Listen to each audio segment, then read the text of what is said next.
The stalker in the Dunkin' Donuts parking lot. It was just an ordinary morning.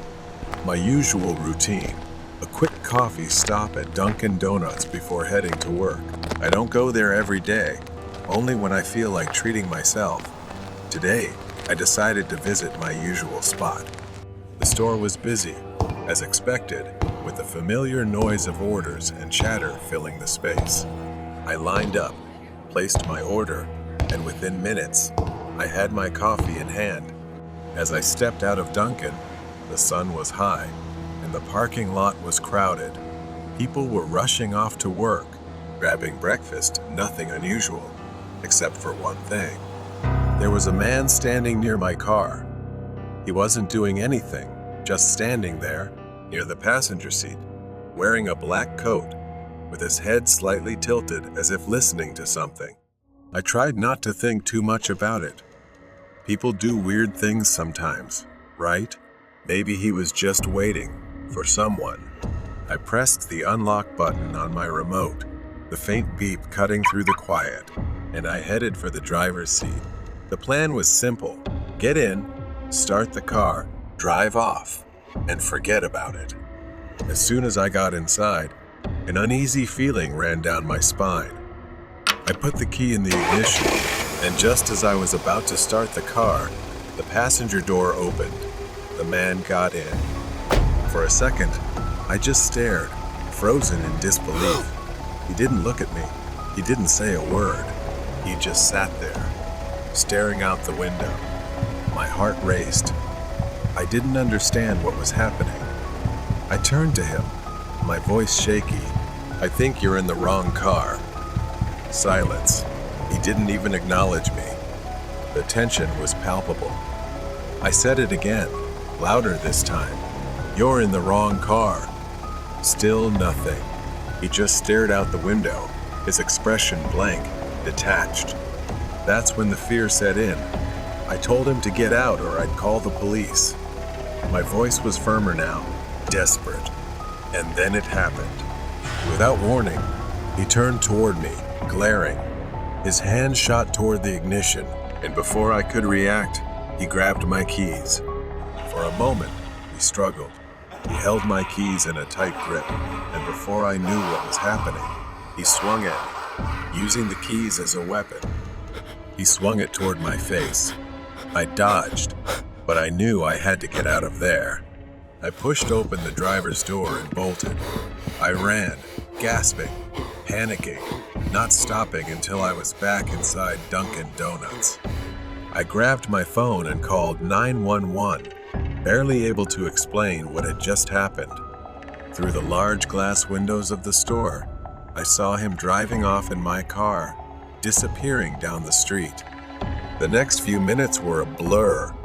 The police arrived, took my statement, and I filled out a report, my mind still reeling from what had just happened. A few hours later, I received news. The police discovered my car by the woods in an empty state, and no one was in it.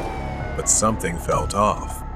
Even after I got my car back, the image of him sitting silently in the passenger seat, his vacant expression, lingered in my mind. Who was he? Why had he chosen my car? Weeks had passed since that strange man entered my car, and every visit to Dunkin' Donuts filled me with discomfort. Today was no different. I stood in line, ordered my coffee, and tried to convince myself that everything would be fine, that he wouldn't come back. It was early evening when I grabbed my coffee and stepped outside. I scanned the area, my eyes instantly locking onto a familiar figure standing at the edge of the woods. It was him. This time, he didn't have that vacant look. Instead, he stood there, head tilted, grinning eerily and waving at me as if teasing. A chill ran down my spine. My heart raced in my chest as I hesitated, unsure of what to do. Somehow, he didn't chase after me. Instead, he casually opened the passenger door and sat back inside my car with that same blank expression. This time, he didn't drive away. He just sat there, staring at me through the windshield as if waiting for something. I began to call the police. They arrived within minutes. I stepped aside, watching them cautiously approach the vehicle. The man remained still. He sat there, his emotionless eyes fixed ahead, oblivious to the events unfolding around him. One of the officers commanded him to step out of the car. For a moment, it seemed like he ignored their orders. But then, he slowly turned his head, his expression oddly calm. He opened the door and stepped out of the car, raising his hands as if surrendering. A few hours later, I sat in the police station, recounting the incident as if it was the 100th time. My arm still throbbed with old bandages covering the cuts from the key. They told me he had been arrested, and after taking his fingerprints, they discovered he had a long history of mental illness. His records showed he had been in and out of psychiatric facilities for years, diagnosed with paranoid schizophrenia. His delusions had worsened over time, and it seemed he had fixated on me for reasons no one could explain. They said he saw things, heard voices screaming incoherently when there was nothing around. They believed he couldn't distinguish reality from fantasy. A wave of relief washed over me, but it was mixed with sadness. The man who had terrorized me was not just a criminal. He was sick. His mind had warped reality into something unrecognizable, and I had become part of that nightmare. As I left the police station, I couldn't shake the image of him sitting in my car, staring out the window, detached from the world. He had been arrested, and the officers assured me he would be taken back to a mental facility where he could receive the treatment he desperately needed. But the scars he left, both physical and mental, would take much longer to heal. I stood next to the car, hesitating to open the door, reluctant to sit in the driver's seat where everything had happened. I took a deep breath, forcing myself to unlock the door and get into the driver's seat. I started the engine and drove out of the parking lot, determined to move forward. After all, everything was finally over. Mysterious masked person. The house was peaceful under the moonlight, and it seemed like it would be a simple summer week without my parents. They trusted me to take care of everything, and so far, I had been enjoying video games, staying up late, every kid's dream. Around 11 o'clock p.m., I was lounging on the couch, absorbed in my game. My phone buzzed beside me. A message from an unknown number popped up on the screen. Hi. I frowned. Who was this? I asked, but the reply came instantly, mixed with irritation and aggression. You don't know who this is? I tried explaining that I had just gotten a new phone and lost my contacts, but the angry messages kept coming. I assumed it was a prank and put my phone on silent, returning to my game. I wasn't sure how much time had passed, but I was startled by a sound, a knock on the bedroom window. At first, I thought I was imagining it. It was late, and I'd been alone for days. Maybe my mind was playing tricks on me. Still, I cautiously moved to the window, pulling the curtain aside. Nothing, just an empty yard. But I knew I'd heard something. I pulled out my phone, intending to call my mom, when I noticed several unread messages from the same unknown number. The last one sent chills down my spine. I'm here. I froze. My heart pounded in my chest, each beat louder than the last. I immediately tried to call my mom, but the screen flashed, no signal. No way. We always had good reception here. I ran to the back porch and listened. Maybe, just maybe, someone was crying for help. I had years of self-defense training, and despite the fear surging through me, I was ready to defend myself. This could be a setup, a trick. I grabbed an old baseball bat from the garage and stepped into the backyard. The night was eerily quiet, which made me even more uneasy. I walked toward the edge of the trees, sweeping through the shadows. I shouted into the night, trying to sound confident, demanding who was there and telling them not to mess with me. Suddenly, a flashlight flickered, shining straight at me from deep in the woods. Whoever was holding it was too far for me to see their face, but they were trying to get my attention. The light went out as quickly as it had come on, and the screaming started again, this time more desperate. I slowly made my way toward the spot where the light had appeared. As I got closer to the trees, my heart pounded louder than my footsteps. The woods were dense, with towering trees casting deep shadows. I knew I shouldn't be doing this, but I couldn't stop. I yelled out, asking where the person was. A voice answered from somewhere ahead, a faint whisper saying, "Here, help me." I stepped deeper into the woods. My grip tightened around the bat, and my legs felt heavy as I moved forward. I saw a figure. My voice trembled as I asked if it was the person calling for help. The figure didn't answer. Instead, it started moving. In a split second, I realized this wasn't someone tied up. This was someone alive, and they were running toward me. Panic surged through me, and something inside screamed at me to get away to save my life. I didn't know how, but I ran. I slammed the porch door behind me, locking it, then sprinted to my room, slamming the door shut. The knocking started again, first at the front door, then at the window. It was relentless, as if he was trying to break in from every corner. He wasn't playing anymore. He was hunting me. I heard the sound of glass shattering from the living room. My heart raced as I realized he was inside. Footsteps echoed through the house, slow and deliberate. He was looking for me. I hid behind the bedroom door, gripping the bat. I held on so tightly my knuckles turned white. The footsteps grew closer. I could hear his breathing just outside my door. The door creaked open, and I saw the wolf mask peeking out. He cautiously stepped inside, unaware that I was right behind him. In that split second, I swung the bat as hard as I could.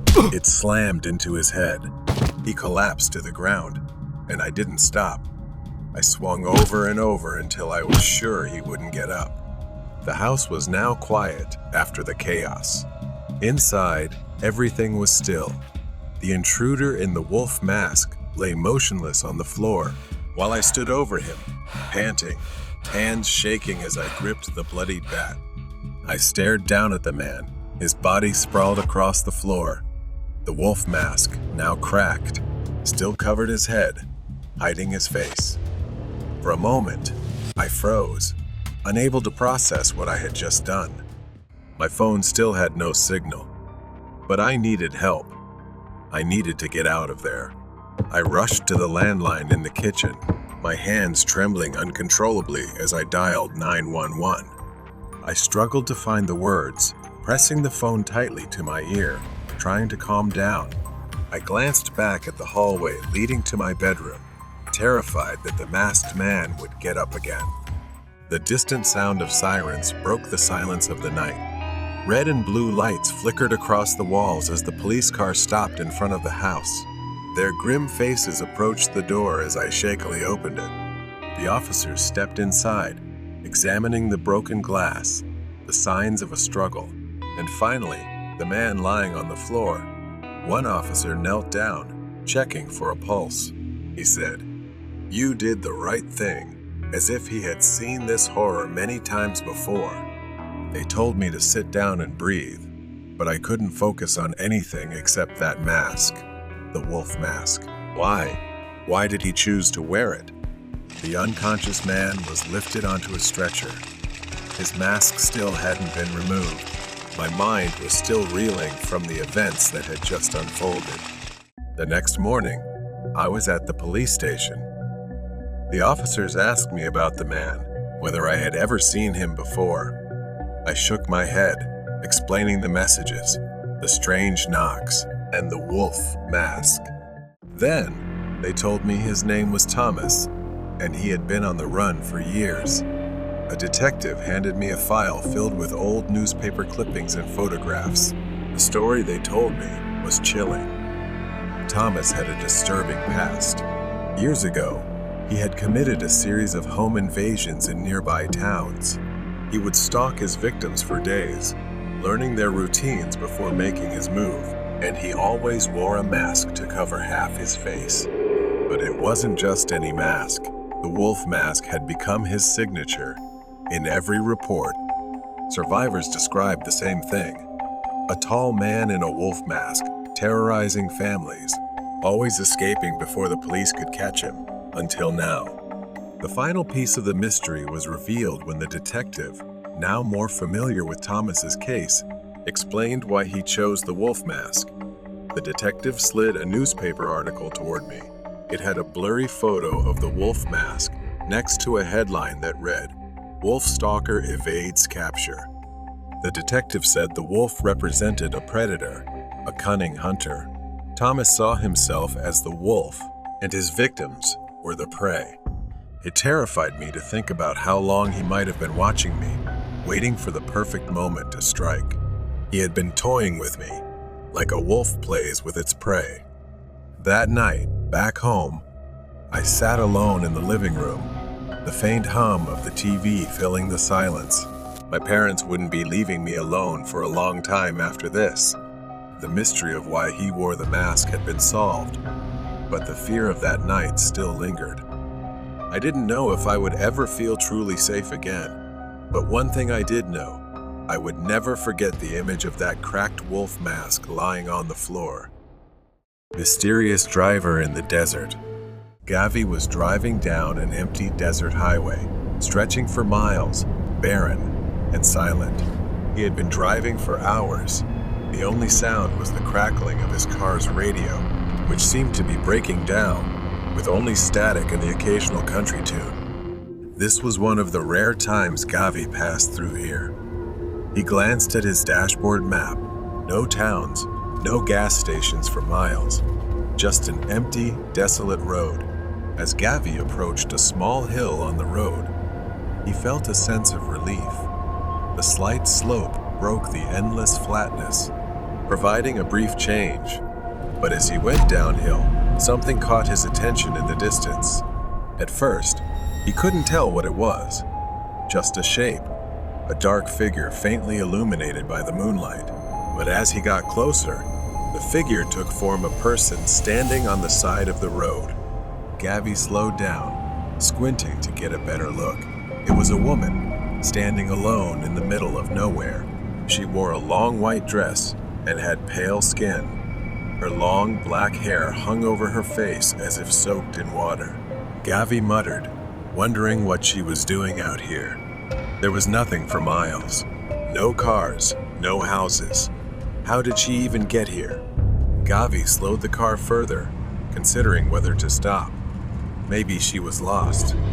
But as he got closer, something sent a chill down his spine. Her hair looked too wet, as if she had just walked out of a rainstorm, even though the desert had been dry for weeks. And her face, what little he could see of it, her eyes were too large, unblinking, staring straight at Gavi through the wet strands of hair. He hit the gas, speeding past her in fear. Even though he tried to convince himself she was just a lost traveler or perhaps a prank, Gavi couldn't shake the feeling that something was very wrong. Minutes passed, and Gavi continued driving through the endless desert, the eerie calm returning. He kept glancing in the rear-view mirror, feeling as if someone was watching him. He shook his head, trying to stay focused, but then Gavi saw another hill in the distance, just like the one he had passed earlier. And after a short drive, there she was again.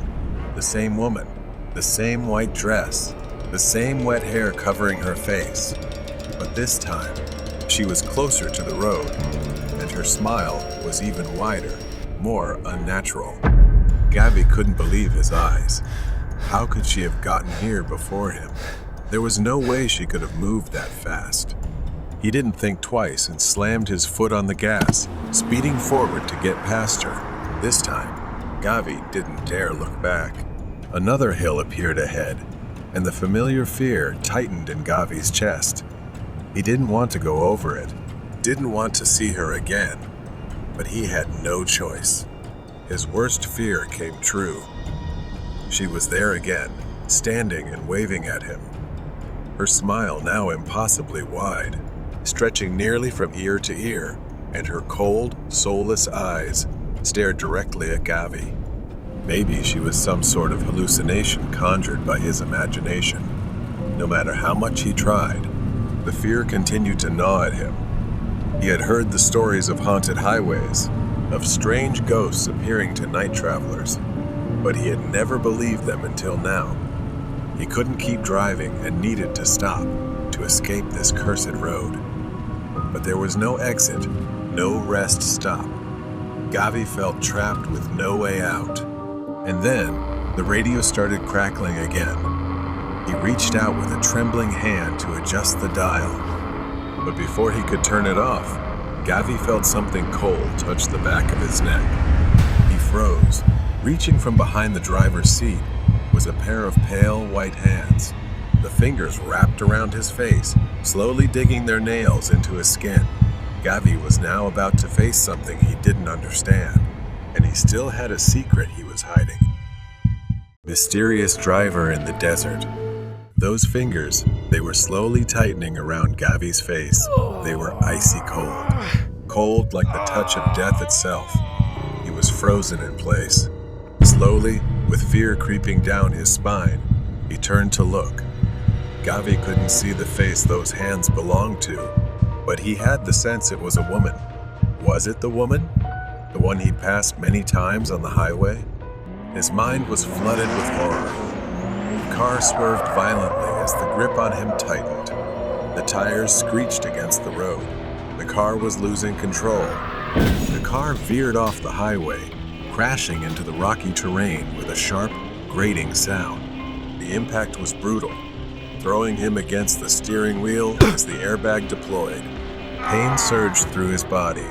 Gavi's head hit the window, and for a moment, everything seemed to blur. Smoke rose from the crumpled hood, the headlights flickering dimly on the dark horizon. Gavi's vision swam as he tried to focus. He was still alive. Gavi could feel blood trickling down one side of his face. His limbs were heavy, weighed down. He tried to move, but his body wouldn't respond. Then, he blacked out. In the distance, a car approached. The officer, a seasoned man who had seen his share of accidents, stepped out of his vehicle, his flashlight cutting through the desert's dark night. The car was a wreck. Twisted metal and shattered glass scattered across the rocky ground. Smoke still rose from the engine. The officer cautiously approached. The officer, Jay, shone his flashlight through the driver's side window. His eyes widened in shock when he saw the body still strapped into the seatbelt. After checking the license plate, he realized it was someone named Gavi. His head was twisted at a strange angle, almost wrenched to the side, and his eyes wouldn't close, wide open as if staring right at me. His face frozen in a horrifying grimace, blood smeared across his skin. But just as Jay started to step back, he heard something. A sound like someone crying, but it was muffled, as if something was blocking their mouth. The sound came from the trunk. At first, it was faint, barely audible. But as Jay leaned in to investigate, it grew louder, more desperate. It was a sobbing, painful cry, like that of a child trapped inside. Panic surged through the officer as he ran to the back of the car. His hands trembled as he fumbled with the trunk latch. Jay's mind raced with questions. Who could be inside? What had happened? 2 cases at once? The trunk lid sprang open. Jay's flashlight illuminated a haunting sight inside the cramped trunk, a little girl. A young girl, bound and gagged. Her wrists and ankles were tied tightly with thick, rough rope, and her mouth was sealed with tape. Tears streamed down her pale face, her eyes wide with fear. Not just that clutched tightly to her chest was a doll. The doll wore a white dress, its skin pale and cracked with age, its face fixed in a disturbingly wide smile. Large, dark eyes stared back, and its long black hair appeared wet, hanging loose. Jay reached out to touch the doll, and then its head moved. The girl sobbed, her body trembling as she clung to the doll. Jay staggered back, the weight of the doll's gaze pressing on him. He turned away, his breath becoming ragged, his heart pounding in his chest. The officer fought back his rising panic. It was just a coincidence, he told himself. He quickly untied the girl and removed the tape from her mouth. She gasped for air, sobbing loudly. Jay reassured the girl and led her to his patrol car. He called for backup. From the moment they got into the car, the doll sat there, staring at him, and he couldn't shake the feeling that it was watching him, studying him with its eerie and unsettling gaze. Soon after, backup and paramedics arrived. The girl was taken to the hospital, still clutching the doll, which baffled him. Her small hands clung to it as if it were the only thing tethering her. As the ambulance drove away, Jay remained haunted by the strange presence of the doll. He pondered the mysterious events leading up to the crash. Even though the girl had been rescued, the story felt far from over. It seemed to have slipped beyond Jay's understanding, perhaps into another world entirely. Weird night at school. I work the night shift as a janitor at a local school. This job is ideal for anyone who enjoys solitude. It's just me, the empty school, and my mop bucket. I only talk to my coworker when it's absolutely necessary. Most of the time, we split the school and don't see each other during the entire shift. One night, the whole school was completely silent. The only sound was the occasional echo of my mop hitting the floor. I've done this thousands of times, but something about this night felt different, like something was watching me from the darkness. I brushed it off and continued cleaning, walking through each hallway. I wore my headphones, playing music softly enough to still hear if someone was around, but everything seemed normal. I took a short break to change the water in my mop bucket. When I came back, I noticed something strange. The wet floor sign I had set up earlier was knocked over. I sighed and went to pick it up, but that's when I saw them small, wet footprints leading away from the sign and down the hallway. I followed the footprints down the hallway, leading to the stairs up to the second floor. The footprints stopped at the top of the stairs. I paused, trying to hear anything. Then, I saw something move out of the corner of my eye. It was fast, a flash of movement at the end of the hall. My pulse quickened, and I hurried to the end of the hall, but no one was there. Just then, I heard faint laughter, like the giggle of a child. It echoed through the empty school, sending chills down my spine. I turned around, looking for the source of the laughter, but saw no one. A loud crash suddenly broke the silence. The sound came from the first floor. My mop bucket, which I had just filled with clean water, was tipped over, spilling water all over the floor. My blood boiled with frustration. Someone was messing with me, and I wasn't in the mood for games. I grabbed a dry mop and started cleaning up. As I worked, I couldn't shake the feeling of being watched. My mind raced, trying to figure out what was going on. Were there still students in the building, or had someone snuck in after hours? I decided to talk to my coworker. Maybe she had seen something too. She laughed and told me I was messing with her. She looked at me, completely confused, shaking her head. I've been here the whole time. I couldn't make sense of it. I left her station, more confused than ever, and went back to work. Another hour passed. I was trying to make up for lost time when, without warning, the entire school went dark. For a moment, I was surrounded by darkness. Then the emergency lights flickered on, bathing everything in a dim red glow. It was unsettling, like the entire building had turned into the set of a horror movie. I knew where the electrical room was, and since I had the keys, I decided to head there to fix the lights. But before I could get there, I heard a scream. My coworker's scream, filled with fear, echoed through the school. I ran toward the electrical room, fear rising inside me. When I reached the door, I noticed it was slightly ajar. My heart pounded in my chest. When I pushed the door open, expecting to see my coworker inside, instead, there was a figure standing in the darkness. I couldn't make out who it was, but something was wrong. My blood ran cold as the figure moved closer, its movements unnatural, almost jerky. I reached for my phone, but before I could pull it out of my pocket, the figure lunged forward and slammed the door in my face. Panic overwhelmed me. I staggered back. I had to get out of there. I ran, my legs moving faster than ever. I needed to find my coworker. When I reached her area, her mop bucket was lying in the middle of the hallway, but she was gone, no sign of her. I called out her name, but there was no reply. The only sound was that faint laughter again, echoing through the empty hallway. The whispering froze me in place, my heart pounding in my chest. I quickly turned around, gripping the mop handle tightly, ready to defend myself. I started walking again, my steps slow and cautious, my senses on high alert. This wasn't just a prank. Something was happening here, something I couldn't explain. I went up to the second floor, where I had heard the laughter earlier.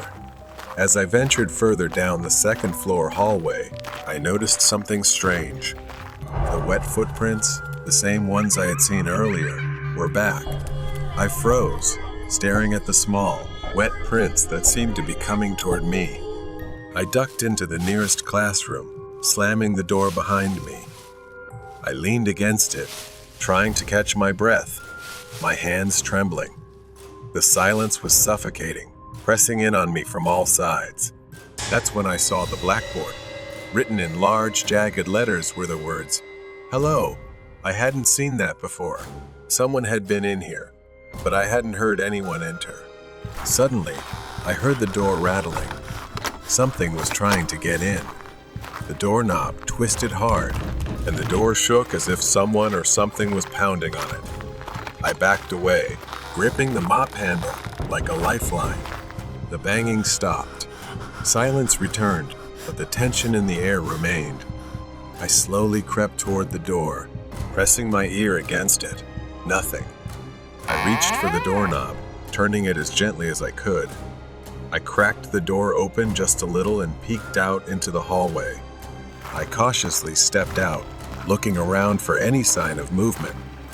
I had to find my coworker. I couldn't stay in this school alone any longer. I started walking down, and just then, from where I stood, I saw a shadow at the bottom of the stairs. It didn't move, just stood there, a dark figure faintly illuminated by the red emergency lights. I squinted, trying to make out the shape. It was small, like a child.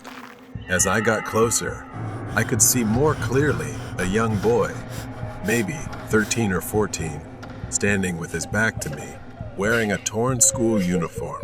I reached out, hesitating for a moment before speaking. "Hey, are you okay?" The boy didn't respond. I took another step, my hand trembling as I reached out to touch his shoulder. The boy's face was a grotesque mask, pale, soulless eyes, blood dripping from his nose, and a wide, twisted grin. My heart nearly stopped. The child let out a piercing scream that echoed through the staircase, a sound so shrill it felt like it was tearing through my skull. I stumbled back, dropping the mop. My legs felt weak, but I forced myself to run. I sprinted down the hallway, gasping for breath. I didn't care where I was going. I just needed to get out. The hallway seemed to stretch on endlessly in a horrific way. I burst through the double doors into the gymnasium, slamming them shut behind me. The gym was pitch black. I backed away from the door, my body shaking with fear. The footsteps stopped. The doors stayed closed. For a brief moment, I thought I was safe. But then, from the far corner of the gym, I heard a ball bouncing. There, in the far corner, the boy stood, his face still twisted in that grotesque grin, holding a basketball and slowly bouncing it on the floor. Then the boy whispered, "Hello," his voice echoing in the empty space of the gymnasium. I backed away, my legs trembling. The child took a step forward, then another. Each step was slow, deliberate, as if he was savoring the fear he was causing. I didn't think anymore. I bolted, running as fast as I could toward the parking lot. My legs felt like they could give out at any moment, but I kept running. I didn't stop until I reached my car. My hands shook as I fumbled with the keys, finally unlocking the door and jumping inside. As I started the engine, I looked back at the school. In one of the second-floor windows, I saw the child standing there, staring down at me with that twisted grin. I floored the gas and sped out of the parking lot. The image of that child burned into my mind. I didn't go back the next night. I never went back there again. Stranger on the way home. I was driving home on a quiet, deserted road, my headlights cutting through the thick darkness. A familiar road I had traveled countless times. I was still about 10 minutes away from home when my car began to slow down. Confused, I pressed the gas pedal, but the car continued to lose speed. Panic set in as I realized the problem I had run out of gas. I suddenly remembered the low fuel warning light had come on, but I had forgotten about it, and in my rush, I had completely missed stopping to refuel. My car stalled, leaving me stranded in the middle of nowhere. I stepped out of the car, the chilly night air biting at my skin. Glancing at my phone, I saw the worst: no signal. I wasn't surprised. This road had no reception. I stood there for a moment, weighing my options. It was nearly midnight, and there was no point in calling anyone. My friends were likely already asleep. I knew the area well enough to remember a gas station about a mile away. It would take 20 minutes to walk, maybe less, and the weather was fairly mild. So I decided I would make the quick trip. I grabbed an empty gas can I kept in the back of my car for my lawnmower. At least luck was on my side in some small way. There were no streetlights, only dense forests on either side. The road was eerily quiet. Only one or two cars passed by, their headlights briefly illuminating the empty road before vanishing into the night. As I walked, my footsteps crunched on the gravel by the roadside. Every sound seemed amplified by the stillness. I felt a bit uneasy, but I kept walking. Then, I heard it. It was the sound of a car engine behind me. I stopped and turned around. A pickup truck was slowly approaching the spot where my car had broken down. My first thought was that they might stop to help, and for a brief moment, I considered asking for a ride. But then I saw them, two men. They got out of the truck, their faces quickly obscured by black masks pulled over their heads. One of them shined a phone flashlight into the window, while the other knocked on the door. They tried to open it, but of course, the doors were locked. I crouched down and moved closer to the edge of the forest, hiding in the shadows. Maybe they hadn't seen me yet, but they were rummaging through my car. Panic rose in me when one of them turned and looked in my direction. Suddenly, he started walking toward me. I froze. The other man got back in the truck, and I heard the engine roar as it sped forward, heading straight for me. I didn't have time to think. I sprinted into the forest. Behind me, I could hear the man crashing through the undergrowth, chasing me. I couldn't stop. I couldn't let them catch me. In what felt like an eternity, I ran through the edge of the forest, dodging trees and leaping over fallen logs. After a few minutes, I saw a large, isolated house ahead of me. I ran behind the house, pressing myself against the rough, cold brick wall. My chest heaved as I tried to catch my breath, my ears straining to hear any sound of pursuit. I crouched there for a few minutes. Finally, I dared to move, cautiously slipping through the backyard toward the old path. I didn't want to knock on the door, because it was too late and I didn't want to cause them any alarm. I walked on high alert, every sound making me shiver. I looked around the area. No truck, no sign of the men. I continued walking toward the gas station. Another car came, and without thinking, I rushed back into the forest, hiding until the sound of the engine faded away. Finally, the gas station appeared in front of me. I felt relief as I filled up the gas canister. When I finally made it back to my car, I shakily poured the gas into the tank. I drove straight home, too scared to look back. As I sat in the safety of my own home, I couldn't shake the thought of those men, and I realized how lucky I was to have made it home safely. Ghosts in the warehouse. I am a warehouse worker for a small business in my city. I just do certain tasks that need to be done each night.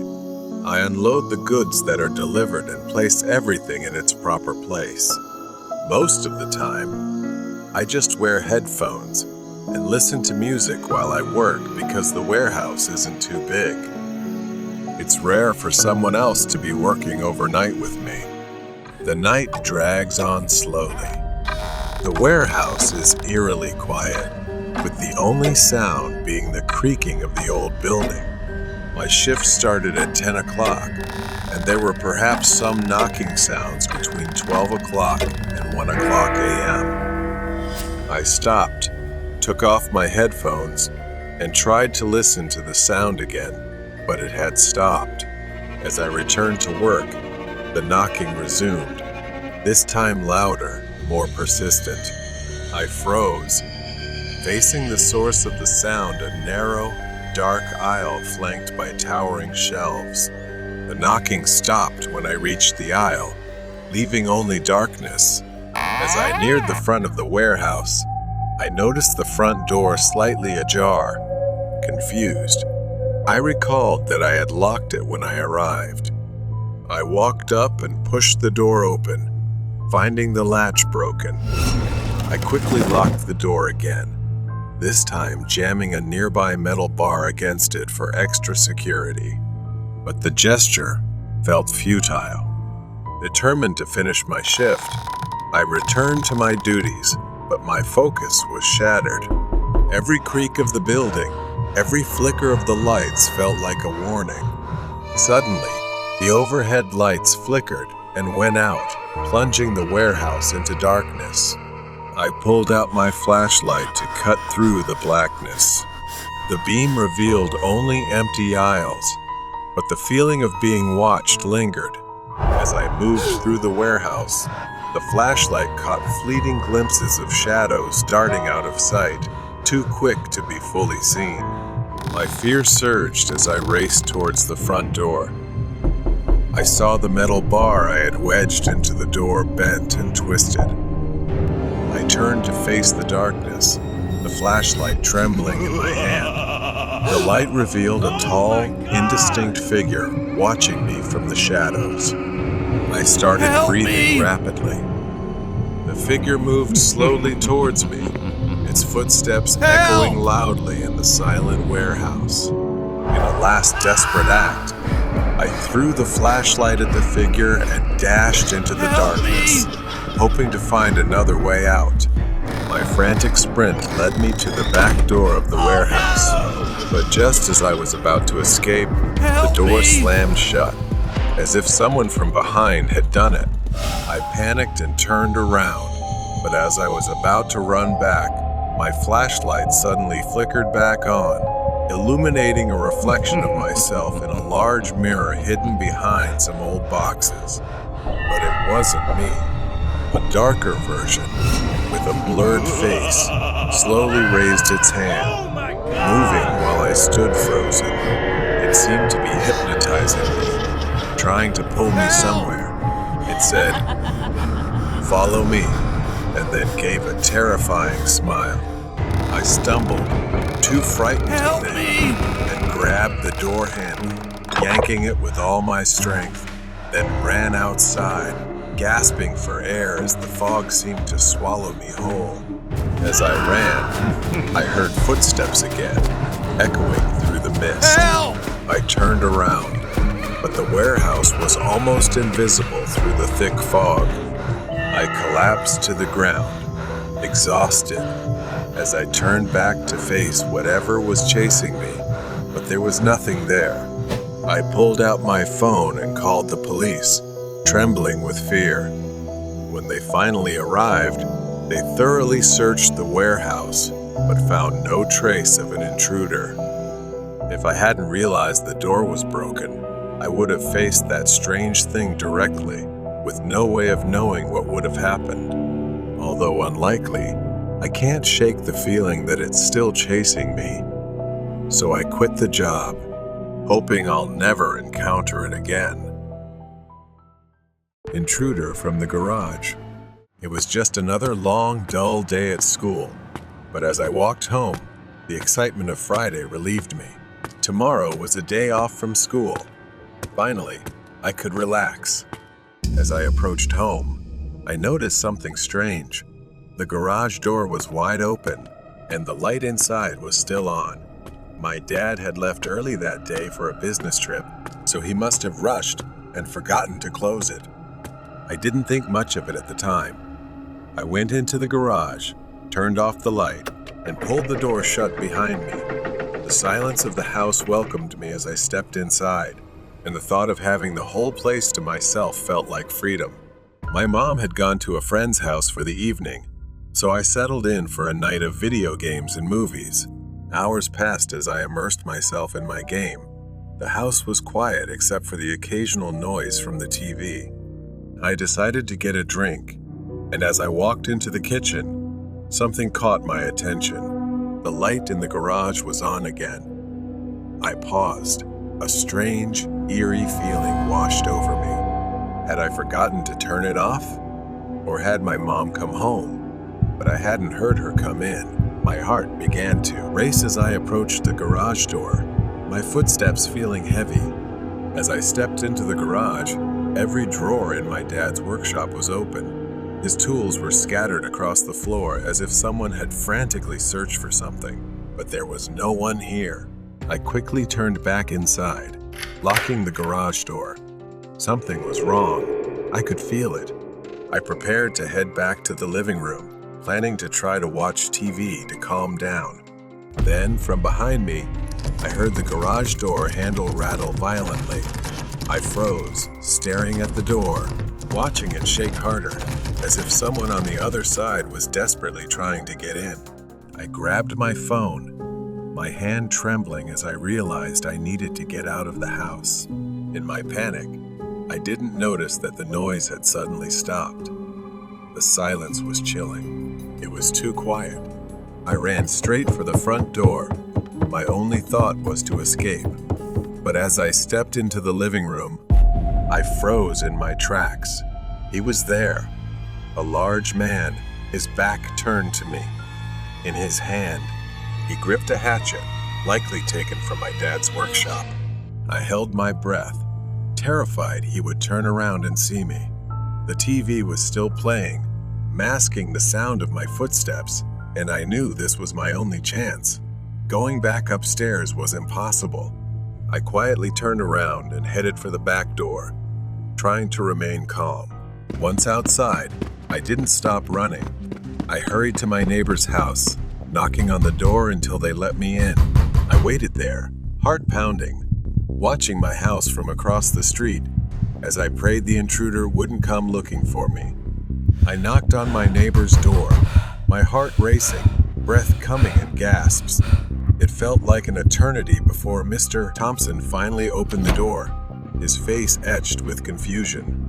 I recounted everything that had happened to him. His eyes widened, and without saying a word, he grabbed a flashlight and his old baseball bat. He was determined to check my house for me, assuring me that everything would be okay. I reluctantly stayed behind, watching him cross the street. My body still trembled with fear, my mind racing with worst-case scenarios. I had called the police. They were on their way, but the thought of that man in my house, with my dad's hatchet in hand, haunted me. I watched as Mr. Thompson cautiously approached the front door, using the flashlight to scan the windows and garage. He disappeared inside. I strained to listen for anything, but everything was eerily silent. Suddenly, I saw him step outside, and from across the street, a small voice echoed back, "There's no one there. The house is empty."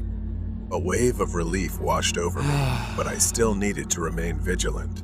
As Mr. Thompson started to walk toward me, I felt that lingering anxiety return. Before I could voice my concerns, a dark figure shifted behind him. My blood ran cold. The intruder. He was there, emerging from the shadows of the house, with an axe glinting under the dim porch light. I screamed, trying to warn Mr. Thompson, but it was too late. As he turned around, the intruder lunged at him. A fierce struggle ensued. Mr. Thompson swung the baseball bat, but the intruder was strong. The two grappled, the axe dangerously close to Mr. Thompson's head as they stumbled across the lawn. My legs wouldn't move, paralyzed with fear as I watched the scene unfold. Every second felt like a nightmare. Mr. Thompson tried to deliver a solid blow with the bat, striking the man's ribs, but it wasn't enough. The intruder howled in pain, but instead of backing off, he raised the axe, ready to attack. Just as the axe came down, Mr. Thompson lunged to the side, narrowly avoiding the strike. In that moment of distraction, Mr. Thompson landed another blow, throwing the intruder off balance. I finally decided to rush forward to help, but before I could reach them, the sound of police sirens rang out. The intruder looked up at the sound of the sirens, and in a final effort to escape, he sprinted toward the backyard. Mr. Thompson staggered to his feet, breathing heavily but still standing strong. The police arrived just in time, their flashlights cutting through the darkness as they chased after the man. Within minutes, they had subdued him. The man thrashed wildly, growling like a wild beast, but the police quickly overpowered him, pinning him to the ground and cuffing his hands behind his back. I stood there, trembling, watching the whole scene unfold. Mr. Thompson walked over to me, holding his side where he had been hit, but he still managed to smile. "You're safe now." I felt grateful, as if I had been saved. I recounted every detail I could remember to the police, but all I wanted to do was forget. I sat down on Mr. Thompson's porch, my body shaking, watching the man being driven away in the police car. It was all over, but the image of the intruder's face, his wild eyes, and the sound of the axe slicing through the air would haunt me forever. Mr. Thompson sat next to me, placing his hand on my shoulder for reassurance. "You did the right thing, kid," he said softly. "It's over now." But deep down, I knew the fear would linger with me. I would never forget how close I had come to being trapped in the grip of something truly evil. Run away from the stalker. It was one of those summer nights where the air was still, and everything seemed eerily quiet. The large, suburban house, with its perfectly trimmed lawn, stood imposingly. Inside, Chase and I had no idea of the terror about to unfold. I was 15 at the time, hanging out at my friend Chase's house. His parents were out, and we were home alone. The basement was every kid's dream. A TV, a pool table, video games. It was the kind of place that made you forget the world outside, and we were living the dream. We lounged on a big leather couch, watching a horror movie on TV, munching on chips. Chase had started to doze off. I was struggling with my own unease, the kind of anxiety I often felt when sleeping over at a friend's house. But tonight, it felt different. It was much worse. It must have been past midnight when I heard it, a door creaking open slowly. I glanced over the back of the couch and saw something unsettling. The laundry room door in the basement was wide open. I wanted to believe it was a trick of my mind, maybe just the wind, but I knew better. I quickly shook Chase awake. "Chase, wake up." The laundry room door. It opened by itself. Chase, groggy and half asleep, mumbled something about it happening all the time, and told me to go back to sleep. He didn't seem panicked, but I couldn't shake the strange feeling crawling down my spine. I insisted that we go close it together. We both got up and cautiously shut the door. Chase flopped back onto the couch, falling asleep within minutes. I tried to relax, but sleep didn't come easily. A while later, I woke up again, but this time, it wasn't a sound that startled me. Standing behind the couch, looking down at us, was a man. I froze. My breath caught in my throat. The man was pale, sickly looking, with sunken eyes and an expression that was deeply unsettling. He stood there, motionless, just staring at us. I screamed, a sound that shattered the stillness of the night. Chase jolted awake, his eyes wide with horror as he saw the man advancing toward us. In our panic, we ran. The basement had 2 exits, one leading upstairs to the front door, the other to a sliding door at the patio. In our terror, we split up. I ran for the patio while Chase bolted up the stairs. Gasping for breath, I quickly called the police, shouting out the address and frantically explaining that someone had broken into the house. But Chase, I couldn't leave him behind. I circled the house, sneaking back in through the same door I had used to escape. My heart pounded as I stepped inside. It was too quiet. The kind of quiet that makes your skin crawl. I knew I had to find Chase. I moved as quietly as I could, climbing the stairs, each step creaking beneath me. The house was massive, and the silence was suffocating. Then I heard it, Chase's voice. His scream, a desperate, terrified scream for help. I bolted up the stairs, my legs trembling. At the top of the stairs, I saw the man, the intruder, wrapping his hands around Chase's neck, choking him, his face twisted in a grotesque expression.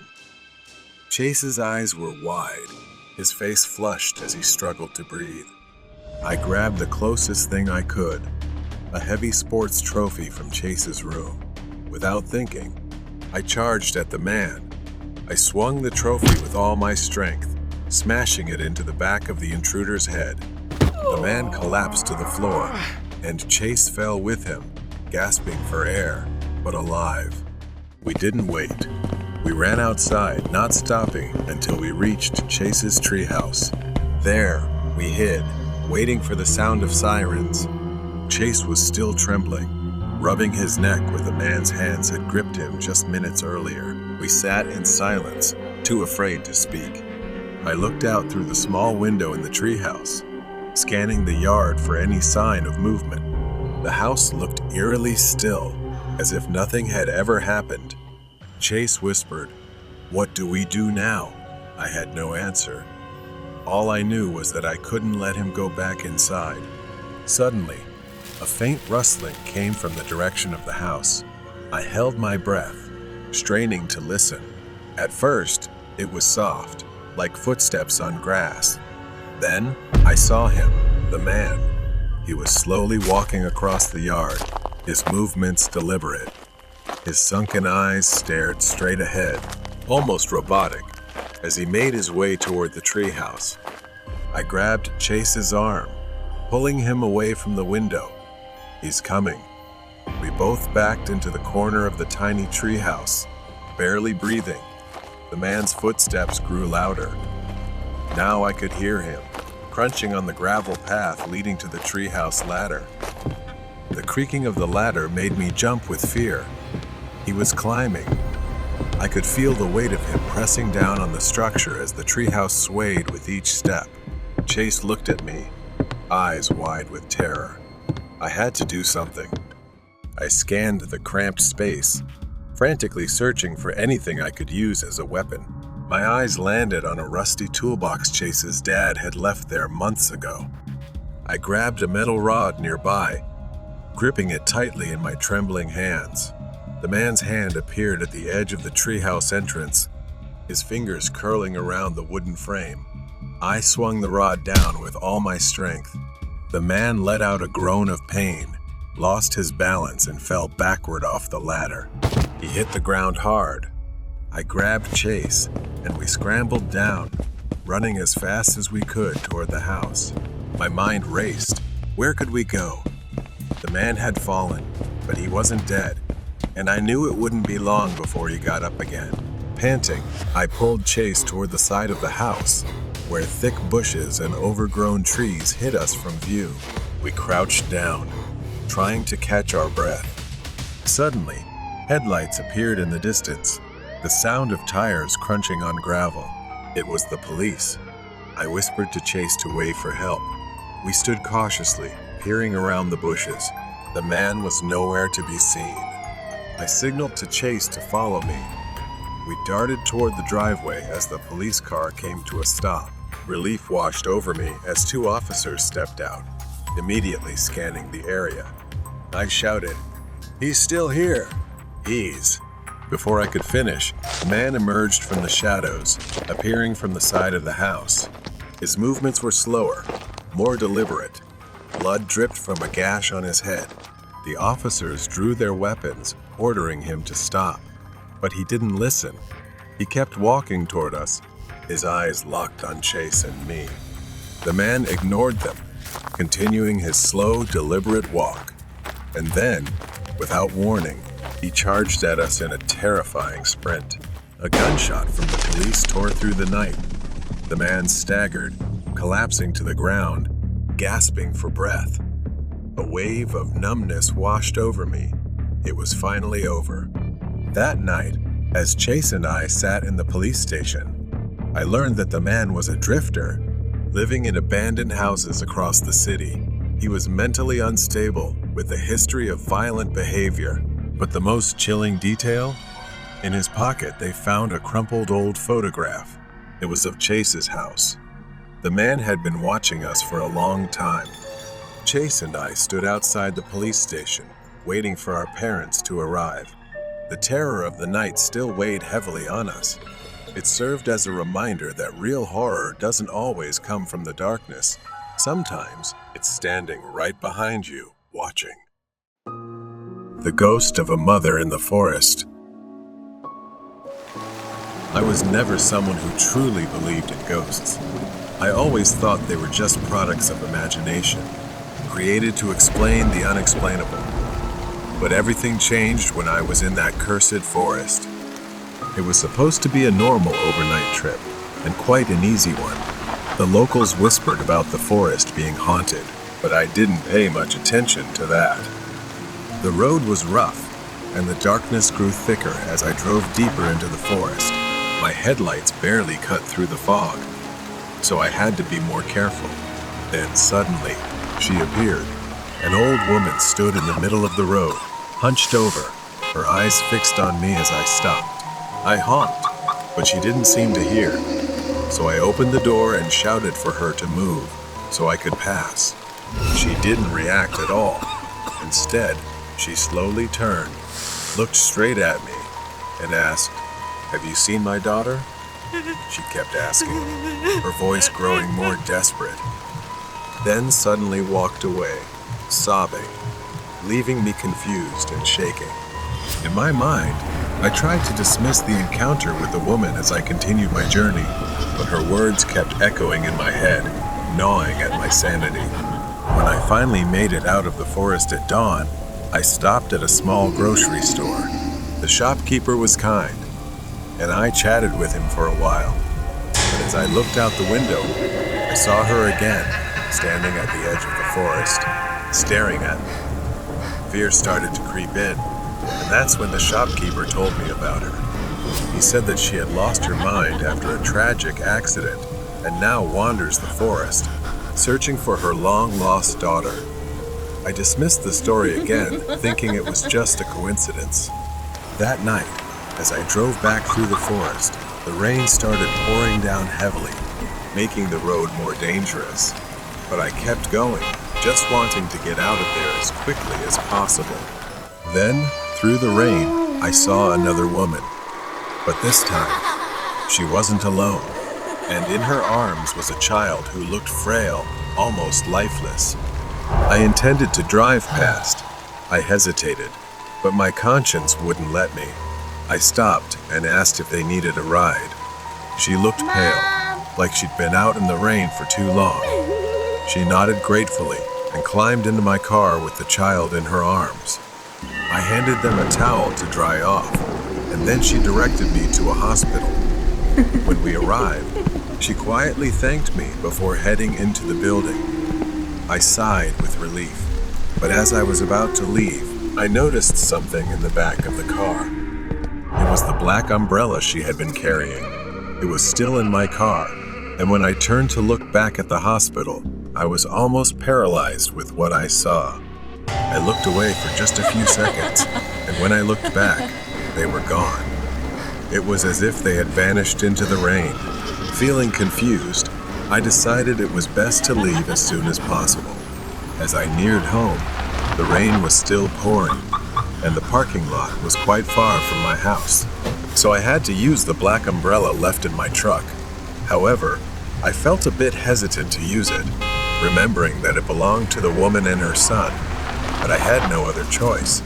As I was walking, a strong gust of wind almost tore the umbrella from my hand, and suddenly, a wooden beam came crashing down from above, about to fall on me.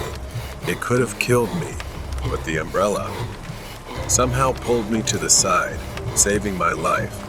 Shaking, I realized the umbrella wasn't just an ordinary umbrella. Perhaps it was a gift the woman left behind to protect me. The next morning, I went back to the grocery store, determined to uncover the truth. The shopkeeper hesitated, but finally told me the whole story. The woman and her child were spirits, doomed to wander the forest after a tragic accident. She died trying to protect her son. It happened on a stormy night when she was shunned and refused help by passing travelers. Some even splashed her with mud. She used her body to shield the child, but unfortunately, she slipped and fell off a cliff. On rainy days, if drivers refused to give her a ride, she would mysteriously appear in their cars and haunt them. Feeling a deep sense of injustice, she continues to seek out and punish those who don't help them. The old woman, unable to bear the unbearable pain of losing her daughter and grandson, went mad shortly after. Since that horrific accident, the villagers have often seen her holding a black umbrella, muttering nonsense. With a heavy heart, I visited their graves, returned the umbrella, and expressed my gratitude. As I walked away, I knew my life had changed forever. I had encountered something beyond the realm of the living, and from that day on, I would never doubt their existence again. Scary night at the toy store. The night sky was heavy, and the large parking lot outside a quiet toy store was dimly lit by a few sparse streetlights. The store was about to close, and Sana, a woman in her 30s, walked toward the entrance. She held a list tightly in her hand. Her daughter's 6th birthday was coming up soon. Inside, the store was nearly empty. Sana walked past shelves filled with toys. She felt excited as she picked up stuffed animals and birthday decorations. As she walked, she had the unsettling feeling that someone was watching her. She glanced over and saw a man at the end of the aisle. He wore a long black coat and had a hat pulled low over his face. He just stood there, staring at her. Sana immediately looked away, pretending not to notice, but she could feel his eyes burning into her. She grabbed the last item on her list and moved to a different aisle, hoping to shake the strange and uneasy feeling. For the next 15 minutes, she tried to continue shopping, moving through different parts of the store. She hurried through checkout, her nerves on edge. After paying, she headed for the exit. The parking lot was almost empty, except for her car and a suspicious gray SUV parked nearby. The vast emptiness made the SUV's proximity unsettling. As she neared her car, Sana's heart raced when she heard a car door open from the other side of the SUV. The man in the black coat emerged from around the SUV. It was the same man from the store. Her fear began to rise as she recognized him. She thought she needed to hide for a while. Sana hurried inside, her breath quickening. The store was nearly empty now, and the isolation was overwhelming. She moved through the aisles, trying to lose the man in the maze of shelves. Every few minutes, she glanced over her shoulder. The man was there, trailing her through the store. He kept his distance but never let her out of his sight. Her hands trembled as she pulled out her phone. She quickly dialed her husband, and when he answered, she whispered urgently into the phone. He promised he would be there in less than 10 minutes. The minutes felt like hours as she moved around the store, pretending to browse but always keeping an eye on the man. At one point, he seemed to lose interest and walked toward the exit, but as Sana neared the checkout counter, he lined up right behind her. The air felt stifling. She quickly moved through rows of stuffed animals and dolls, praying that the man wouldn't see her anymore. She crouched behind a shelf, pressing her back against it. She looked around, but didn't see him anywhere. For a moment, she dared to hope that he had really left. But then, the soft sound of footsteps on the floor shattered her illusion of safety. He rounded the corner, his figure looming larger as he got closer. Sana's back pressed against the shelf, and a row of dolls wobbled. She flinched in fear as one of them fell to the ground with a soft thud. The man stopped just a few feet away. She glanced, her eyes alert, watching his every move. This close, she could make out more details. His gloved hands, the lower part of his face visible beneath the brim of his hat. A faint, crooked smile tugged at the corner of his mouth. He took another step toward her. He reached into his coat, and for a moment, Sana's heart stopped. Was he pulling out a weapon?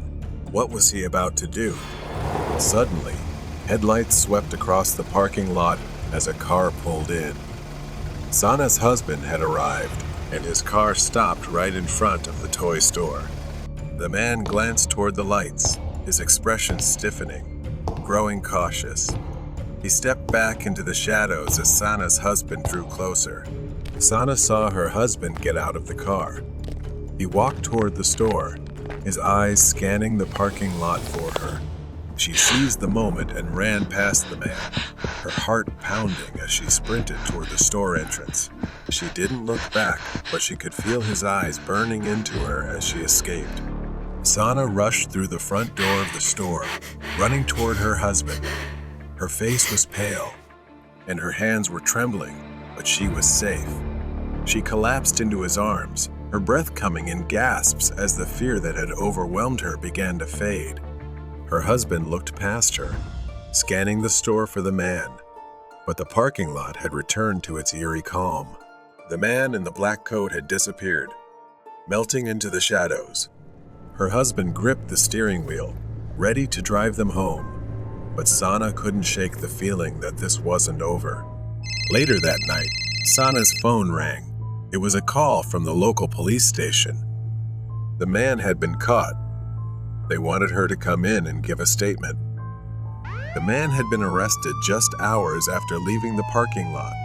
A patrol car had spotted his SUV parked suspiciously in another lot near a shopping mall.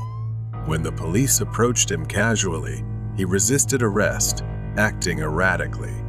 Sana listened intently as the detective began revealing disturbing details that had come to light after his arrest. During questioning, the man, identified as Dennis, initially refused to cooperate. He claimed he was just shopping late and looking for lost car keys, but his story quickly unraveled. The police found disturbing evidence inside his SUV, items that made Sana's skin crawl. First, there was a knife, wrapped in cloth and hidden under the passenger seat. It wasn't an ordinary knife. The blade was worn, and the handle was smooth from years of use. Next to it was a set of duct tape, rope, and zip ties, all stashed in a small canvas bag. Dennis had likely planned something far worse than just following her. The real horror came when they found the photos. Many were of women, all taken from a distance, some in grocery stores, others as they left malls, a few while walking their dogs.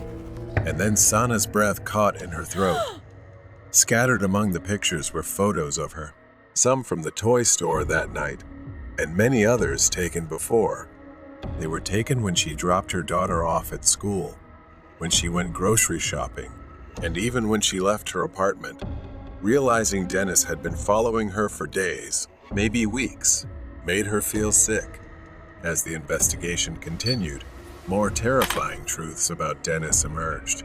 He often stalked women, but none of his victims had ever filed charges. He was disturbingly careful, always skirting the edges of the law, always evading arrest or detection. 2 years earlier, in another town, Dennis had been investigated for the disappearance of a woman, though no evidence was ever found. The case had since gone cold. Sana was horrified to realize she could have easily become another cold case, another missing person, if her husband hadn't arrived in time that night. The police assured her Dennis would be locked up and no longer a threat. Sana and her husband left the police station. They drove home in the quiet darkness. She glanced over at her husband, grateful that he had arrived just in time. But deep down, a new sense of caution had been born. She would never let her guard down like that again. Haunting on the midnight train, the town lay deep in the mountains, with old houses scattered about and streets filled with whispers of long-forgotten stories. One of those mysterious tales was about the midnight train. For many years, no one dared to board the train, but I was not like them. I was the kind of person who believed that fear was for those not seeking answers. On that cold winter night, I decided it was time to confront the truth myself. I arrived at the train station just before midnight. The platform was empty, the old wooden benches creaking under the weight of the cold wind.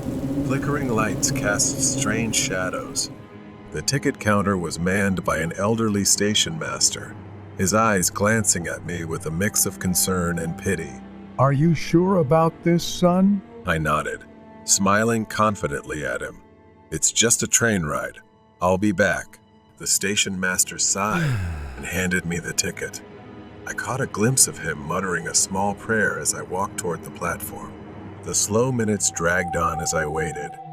The air felt heavier than usual, as if the town was holding its breath. Then, in the distance, I heard the whistle of a train, its headlights slicing through the darkness like two eerie eyes. The train stopped before me, its peeling black paint and dirty, soulless windows. The door creaked open, inviting me inside.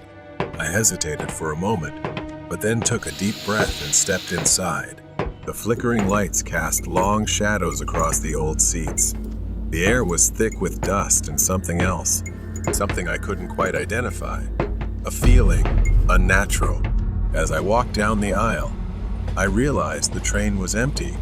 No passengers, no ticket collector, no signs of life. Strangely, I wasn't scared. Instead, I felt a thrill. I sat by the window, watching the small town fade away into the distance.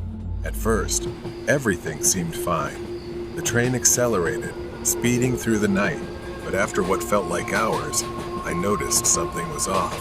The darkness outside the window was unusual, like a void. I glanced at the clock, only to see the hands frozen in place. A sense of unease washed over me. The light above me flickered violently before plunging the train into complete darkness. I held my breath. I fumbled for my phone, hoping to use it as a flashlight. But when I pressed the screen, it remained black, completely unresponsive. Panic set in. Suddenly, I heard it, a whisper. Jacob. My heart skipped a beat. I froze, trying to listen. The voice was faint, barely above a breath, but it was there. Jacob, come to me. I turned around, but the car was empty. The whispers grew louder, closer. I hurriedly stood up and stumbled, trying to find the ticket collector's car. When I reached the front, I found the car empty. Just an old, dusty uniform hanging on a hook. No one was there. The train shook violently, throwing me off balance. I clung to the seat to steady myself as the whole car seemed to tremble. The train was moving faster, dangerously fast. I reached for the control panel, hoping to stop the train, but it was covered in dust and cobwebs, as if it hadn't been used in years. My fingers fumbled over the switches, but nothing worked. Then the whispers returned, growing louder, filling the air around me. You can't escape, Jacob. My blood ran cold. Those words seeped into my ears, chilling me to the bone. I turned to leave, but something held my feet in place. I looked down and saw an old pair of shoes still attached to a ghostly figure. It was pale, translucent, its face twisted in pain. Its hollow eyes stared at me. Then, more appeared. Ghostly figures emerged from the darkness, their bodies flickering like dying candles. They reached out to me, their cold, damp hands, their voices filled with sorrow. Help us. Save us. I tried to back away, but the shadowy figures closed in on me. Their icy hands brushed against my skin, sending shivers down my spine.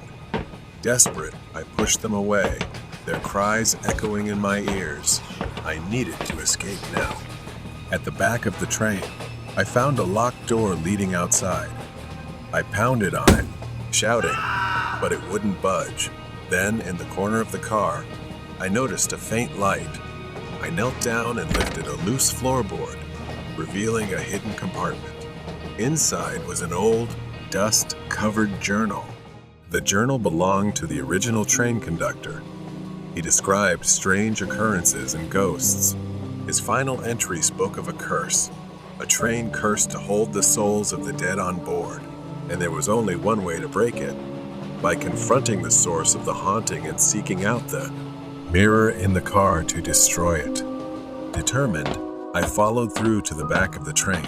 At the rear, I found a large, cracked mirror. Its surface shimmered with a strange energy. Looking into it, I saw the faces of trapped souls reflected in the glass, their eyes filled with sorrow. Its shape shifted and swirled. Terror engulfed me, but I couldn't let it win. I searched for something to break it, as if someone were hiding everything to stop me from doing this. I decided not to wait, reaching out with trembling hands, and punched the cold glass. The figure screamed a piercing scream as the mirror shattered into 1,000 pieces. The ghastly shadows around me began to fade, their faces peaceful as they were finally freed. The train also started to slow down. I staggered onto the platform, my heart still racing, my body aching from the ordeal. The town, now bathed in the gentle light of dawn, returned to its quiet state. As I looked back at the train, it was now just an old locomotive. The station master was waiting for me on the platform, a pleasant smile of relief understanding what I had accomplished as he left. I nodded, too exhausted to speak, but grateful to be alive. I had freed the trapped souls on the midnight train, and I knew I would never forget the terror I had faced. The midnight train had become legend, but the memory of that night would stay with me forever. Horrible night train ride. It was a cold autumn evening, and the train station was nearly deserted. The dim streetlights flickered in the distance as I hurried through the empty streets. I had walked for 30 minutes from my university and was about to catch the 9 p.m. train. I ran to the platform just in time as the train stopped in front of me. I stepped inside, glancing at the empty train cars. It was always quiet at this hour of the night, with only a few passengers. I found an empty seat by the window and sat down. I opened my notebook to review my lecture notes. The train gently rumbled as it pulled away from the station. The rhythmic clattering of the wheels on the tracks was soothing, almost enough to drown out the unease gnawing at me. I looked around the train car and was surprised to see another passenger. A girl was sitting a few rows away, her head bowed, her face hidden by long, dark hair. I hadn't noticed her when I first boarded. She didn't move, just sat there, completely still. Something about her posture made me uneasy. She was hunched over as if staring intently at something at her feet, but I couldn't see what. I tried to focus on my notes, but my mind kept drifting back to her. She had been sitting still for a long time. The longer I sat there, the more uneasy I felt. Suddenly, I heard a faint rustling sound. I looked up. She was no longer in her seat. Now she was right in front of me. I found it strange because I hadn't seen her move at all.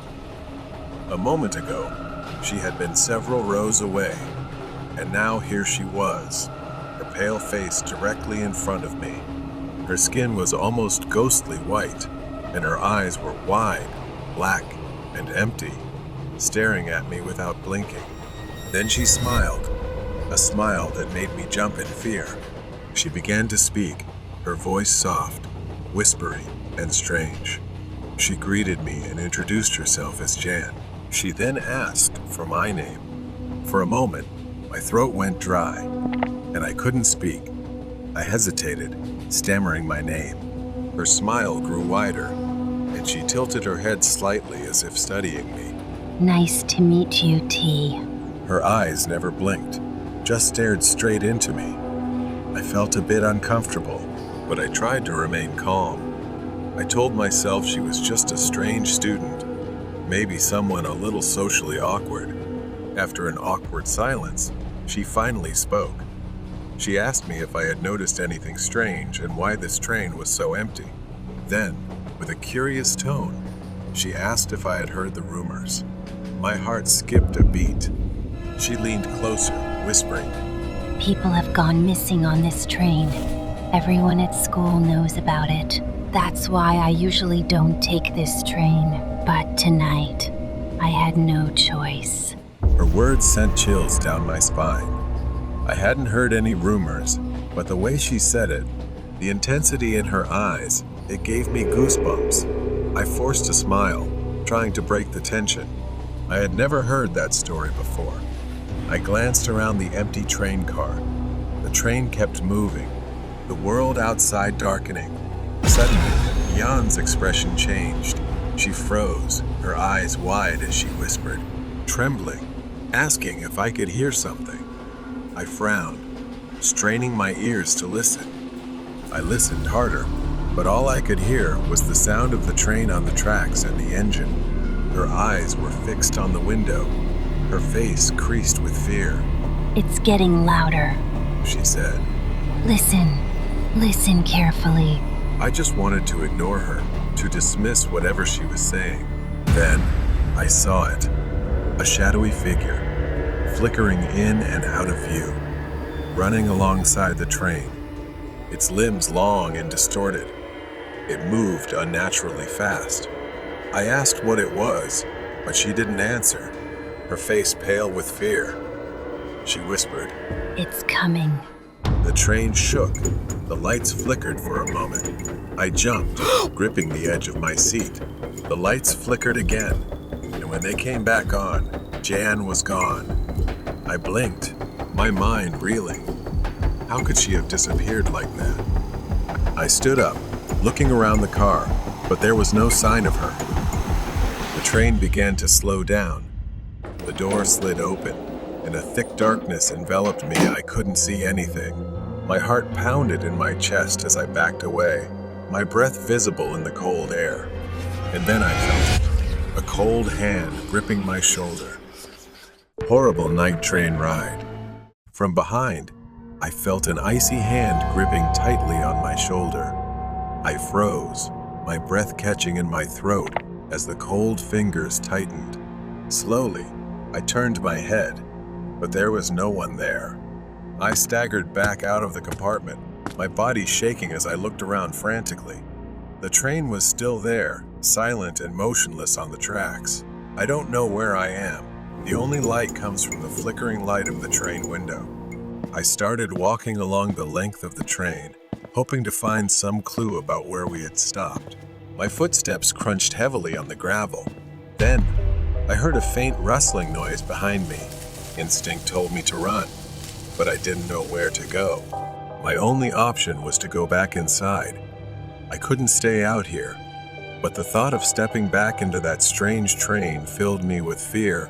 Still, I had no other choice. Stepping inside, the air felt heavier, more stifling than before. The dim lights flickered weakly, casting shadows over the empty seats. In the distance, near the end of the train car, there was a figure sitting motionless, head bowed, just like the girl Jan I had met. I knew I shouldn't approach, but my legs moved on their own, carrying me toward her. I called out, my voice trembling, "Jan?" I stopped a few feet away, staring at the figure. Her hair hung limply over her face, wet and dripping, as if she had just emerged from a pool of water. I stepped closer, intending to touch her, calling Jan again. She didn't respond. Then, she finally moved. She slowly turned her head toward me, her movements unnaturally stiff, jerking like a robot. My breath caught in my throat as her face came into view. Her eyes, once dark and intense, were now completely empty, like black voids staring right through me. Her skin was pale, almost translucent, and her lips curled into that same strange smile as before. There was a faint hissing sound, perhaps coming from her. Before I could react, she stood up, her body rising off the ground, floating. Her feet no longer touched the floor. She hovered just above it, her long hair flowing in the air. I was frozen in place, horrified as Jan's form began to change, her body stretching and distorting. It was something I had never seen in real life. A voice echoed through the train car, coming from everywhere, surrounding me. Why did you come back? Why are you here? My mind raced, trying to make sense of what was happening. This couldn't be real. I needed to get out and leave. But when I turned to run, I felt something cold and invisible pressing against my chest. I moved like a puppet, being forced back into the seat. The lights flickered violently, casting wild, shaking shadows as if the train had come alive. Suddenly, the whispering stopped. Silence filled the air. I looked up, and there was Jan, floating, her long, translucent fingers reaching toward my face. She told me to come with her, that I could never leave. The cold radiated from her, seeping into my bones, freezing me. Her fingers brushed against my skin, and in that moment, I was no longer on the train. I was floating in an empty void, with nothing but the sound of my own panicked breathing. I tried to move, but I couldn't. My body wouldn't respond. I was trapped. Then, from the darkness, I saw them other figures, floating, drifting. Their forms were distorted, their faces obscured, and their eyes were empty. I couldn't breathe. Was this what happened to the missing passengers? Had they been brought here, into this void, to become part of this nightmare? And was I next? Suddenly, with a violent jerk, I was thrown back into reality. I was in my seat again, gasping for breath, drenched in cold sweat. Jan was gone. The train began to slow down, the familiar sound of the tracks returning. Finally, the train stopped at the station. The doors slid open, revealing an empty platform bathed in dim, flickering light. I staggered off the train, my legs weak and unsteady after what had happened. The doors closed, and as I turned back to look, the train began to move again, disappearing into the darkness. I didn't know if it was truly over. I stood there for a long time, staring into the void where the train had vanished.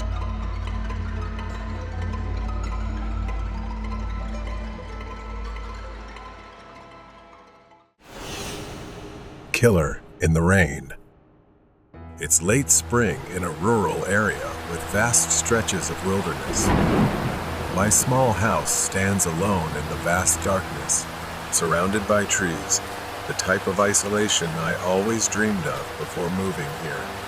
Here, I can live away from the noise, people, and stress of the city. But tonight, the silence feels different. Heavy rain has been pouring for days. I should have found this isolation peaceful, but tonight, it feels suffocating. I'm sitting on an old couch, watching TV, and listening to the rain pounding on the roof, a soothing sound that usually makes evenings pass peacefully. I enjoy staying home on rainy weekends like this, far away from the world. Around 6 or 7 in the evening, I suddenly heard a knock at the door. At first, I thought it was the wind, but it wasn't. Another knock, this time louder. I hesitated. Visitors were rare here. It was strange for someone to show up without calling first. Grabbing a flashlight, I walked toward the door, my heart already starting to race. When I opened the door, heavy rain poured down, and the damp cold hit my face. Standing in the pouring rain was a man, soaked and shivering. He wasn't anyone I knew, just a stranger. He told me he was camping in the nearby woods and had run into trouble. He needed a place to stay, just for the night. His voice was pleading, but something about him made me uneasy. I handed him my phone to call for help so he could get a ride to town, as I didn't feel safe. But he refused, insisting he only needed shelter for the night. I felt uncomfortable, the rain pouring down on both of us. His insistence made me even more suspicious. I bluntly told him he couldn't stay here. After pausing for a moment, he turned and walked down the dirt path leading back to the woods. I watched him disappear into the trees, his figure fading into the rain. I locked the door immediately, still feeling uneasy. I tried to shake off the strange encounter, telling myself I did the right thing. There was no way to know if he was dangerous, especially in such a remote place. The rain kept falling, and I sat back down on the couch, trying to focus on the TV. But my mind kept drifting back to that knock at the door. After 2 hours, I noticed something, a faint orange light shining through the curtains at the back of the house. I haven't checked the window in a while, but now there's something outside. I stood up and pulled the curtain aside. Through the rain and mist, I saw it far off in the woods behind my house, a small flickering campfire beneath a tree. Despite the heavy rain, the fire was still burning. There was a figure in the rain, but I couldn't make it out. That uneasy feeling turned into fear. Could it be him again? Why had he returned? And what was he doing out there, just standing near my house in the pouring rain? I picked up the phone and called the police. I didn't care if it took them an hour to get here. I needed someone to ensure he was gone. After the call, I glanced out the window again. The fire was still burning, but the figure had vanished. Panic surged through me. I rushed to the front window and saw him, the man from earlier, walking by with a rifle slung over his shoulder. He was heading toward the house, toward me.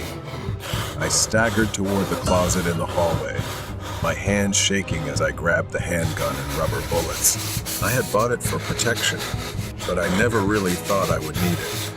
I didn't want to hurt anyone. I pressed myself against the wall, listening to the man pounding on the front door. This time it was harder, as if he was hitting it with the butt of his rifle. I had to do something. I couldn't let him in. I yelled that I had a gun and I called the police. I stood still, gun in hand, straining to hear any sign of movement. Moments stretched on, and finally, after what felt like an eternity, I looked through the peephole. The porch was empty. I cautiously stepped outside, gun still in hand, immediately drenched by the rain. I saw large footprints, caked in mud. He was probably gone, at least for now. About an hour later, the police arrived and searched the area with flashlights. When they got to the campfire, they found something I hadn't expected. A rough canvas bag, half buried in the mud, covered in wet earth. They dug it up and opened it. Inside they found knives, zip ties, gloves, and rope. They told me it was likely a burglary kit, or worse. I never saw him again after that night. The police haven't found him yet. But they told me to be careful, to stay vigilant. Whoever he was, he had plans to come back, maybe even to kill me. Killer in the Rain. It's been half a year since that night. The memory of that encounter still haunts me. I thought time would ease the anxiety, that the man would fade from my mind just like he disappeared in the rain. But as the months passed, the fear grew more intense. What if he came back? Tonight, as the sun set, the rain returned, pouring heavily, just like that day. I was sitting in my usual spot on the sofa, watching TV despite my efforts. My attention wasn't on the screen. I kept glancing at the window all evening, unable to shake the feeling that someone was out there, watching me. Suddenly, there was a knock at the door. The sound cut through the rain, and my heart skipped a beat. Could it be happening again? I cautiously opened the door, but this time I was prepared. My hand resting on the pistol I had placed in the nearby drawer, ready for a moment like this. The porch was empty, except for the relentless sound of rain hitting the ground. But just as I was about to close the door, I noticed something. Footprints. Someone had been here, fresh and muddy, still sticking to the porch. I went back inside and locked the door. I grabbed my phone and called the police, explaining that I thought it was the same man who had tried to harm me years ago, and he was back. They said they'd send someone, but I had no idea how long it would take. For now, I was on my own. The rain continued, growing heavier by the minute, the wind picking up as well. I paced the living room, glancing out the window every so often. That's when I saw a flash of light deep in the woods. I realized I couldn't wait for the police to arrive. I had to confront him before he made his move. Panic welled up inside me, but this time, I reminded myself not to lose my composure. I grabbed a flashlight and my pistol, threw on a jacket, and headed out the back door. The rain drenched me the moment I stepped outside. I followed the flickering light deep into the woods. My flashlight cut slowly through the night as the muddy ground made every step feel heavy, not just from the mud, but from my hesitation to venture further. I continued on.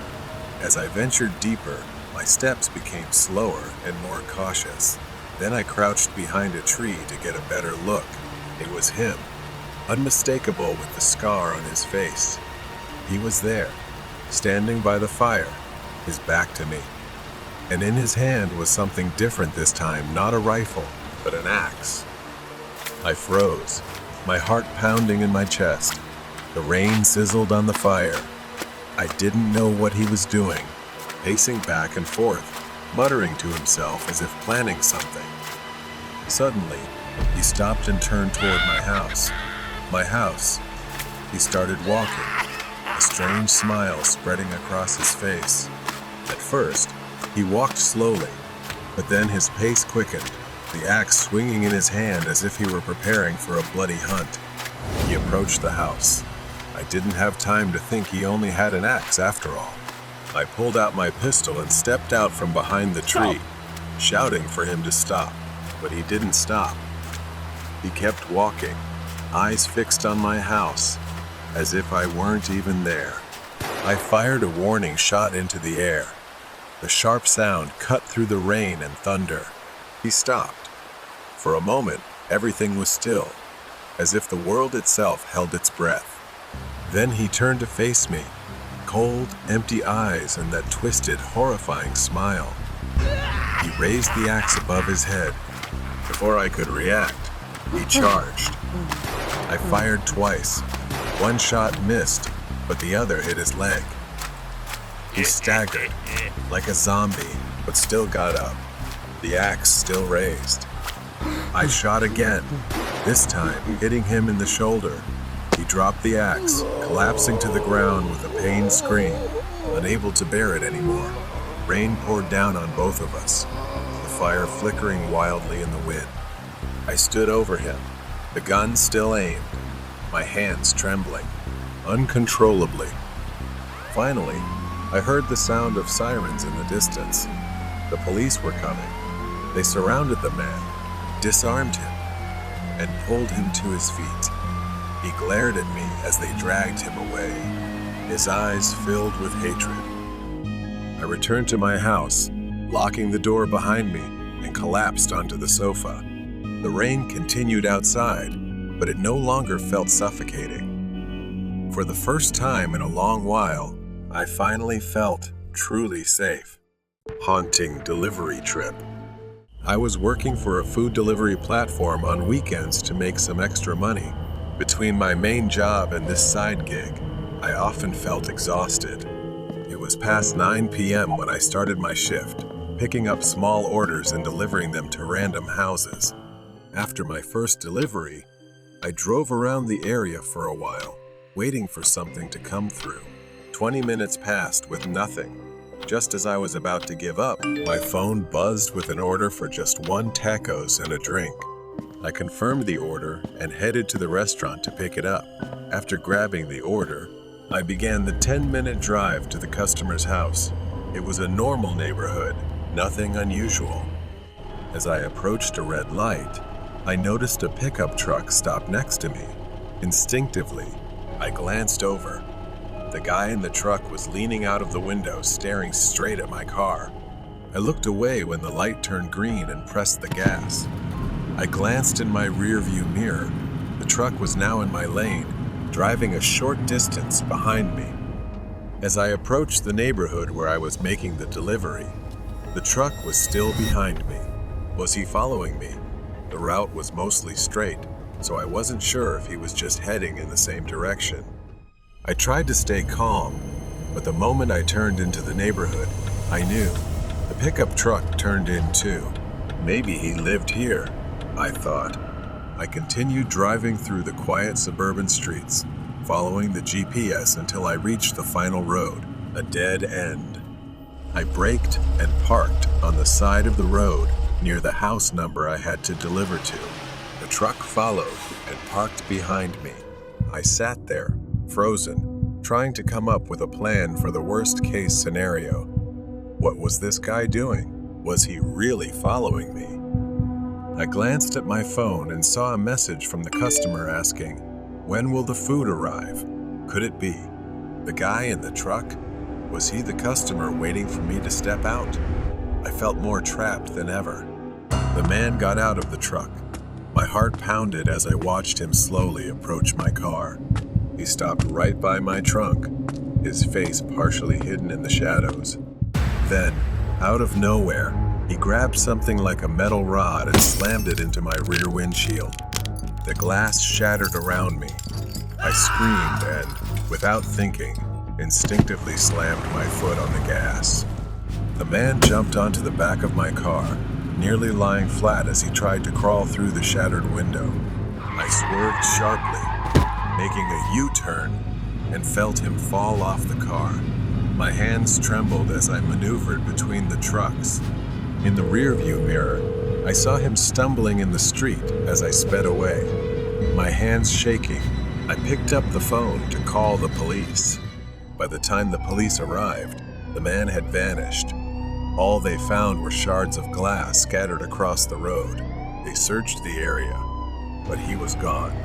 I stood staring at the cracks in my shattered windshield, and memories of the terrifying experience replayed in my mind. I was lucky to have escaped, but deep down I still felt uneasy because he was still out there. Haunting delivery trip. It's been almost a month since that horrifying night. I haven't driven for the delivery app since then. Every time I think about driving, the echo of shattering glass floods my mind. I try to tell myself it was just an incident, that I was unlucky. There were no witnesses. The police reassured me they'd find him, saying it was probably just a disturbed person trying to scare me. But I couldn't shake the feeling that there had to be some reason he was following me. I decided to try driving again. I needed the money, and I couldn't let fear control my life. I told myself that this time I'd be careful and avoid driving too late at night, and I'd stay away from isolated neighborhoods. As I got into the car, that familiar fear washed over me. My hands were sweaty. I tried to close my eyes, take a deep breath, and turn the key in the ignition. Things started off fine. I was careful and checked my mirrors more frequently. But as the sun set, my phone buzzed with an order that sent a chill down my spine. 1 taco and a drink. A simple order, just like that night. I hesitated, my thumb hovering over the accept button.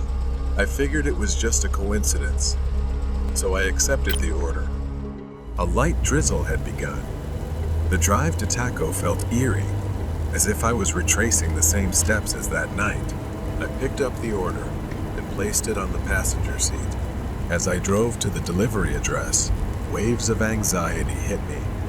The house was in a different neighborhood, but each turn felt strangely familiar. When I parked at the curb, the hairs on the back of my neck stood up. The headlights of a car behind me suddenly flicked on. I looked, it was a truck, and it looked just like the one from that night.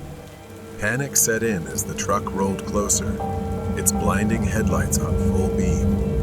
The truck parked right behind me, as if waiting for me to make a move. I tried to text my customer, but I was shaking so badly I couldn't type properly, wasting precious time. Suddenly, a notification popped up on my phone. Customer, when will my order arrive? I couldn't believe it and dropped my phone right then. It was happening again. Could he have been waiting for this moment to get revenge? I couldn't go through this again. I had to act. I pressed the gas, moving my car to another spot. The truck slowed down behind me, its headlights glaring blindingly in my rearview mirror, causing me to squint. Suddenly, the truck surged forward, crashing into the back of my car. The impact jerked me forward, my chest slamming into the steering wheel. Pain shot through my ribs as I gasped, trying to catch my breath. I pressed the gas harder, but the rain had made the road slick, so I had to maintain control to avoid crashing.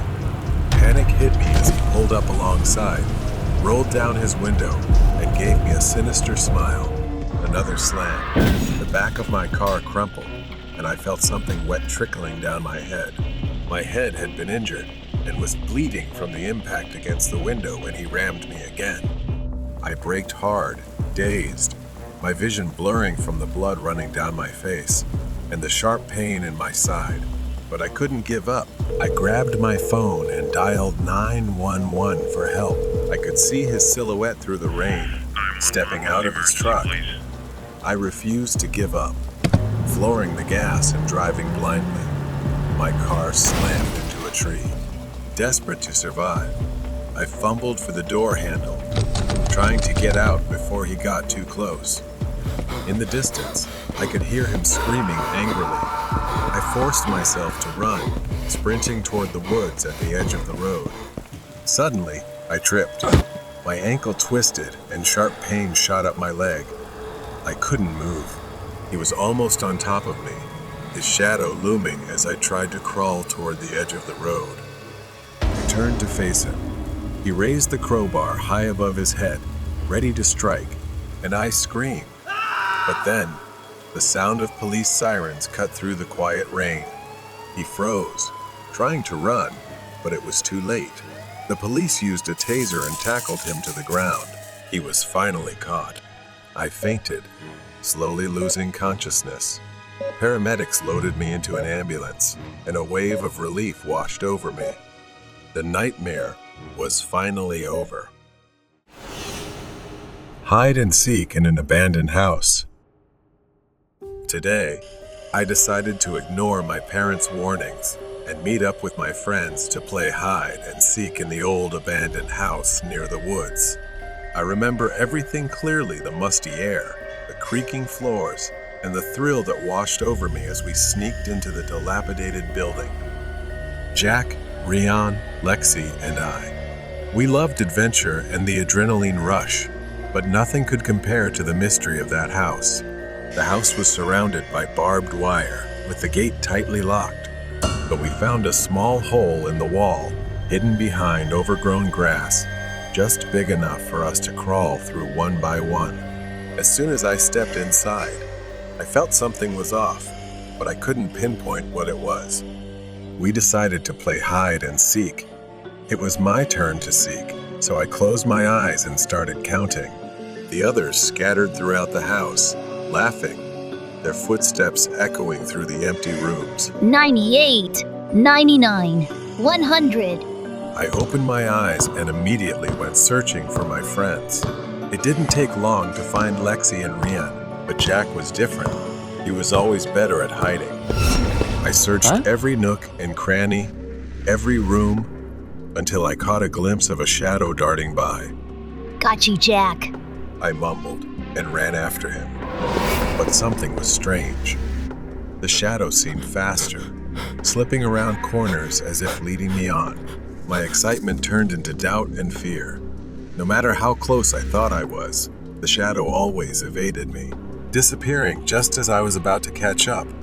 Not long after, Jack finally came out of the master bedroom, scratching his head. He apologized, saying he had hidden in the closet and fallen asleep. But my heart skipped a beat. Who had I been chasing? I gasped and told Jack and the others what had happened. They laughed, teasing me for trying to scare them. Determined to prove it, I convinced them to play again. We played again. I resumed searching, but soon that uneasy feeling returned. The house was too quiet, too still. My friends were nowhere to be found, and the more I searched, the more convinced I became that something terrible had happened. Then I saw it again. A hand reached out from behind a wall, waving at me from a distance.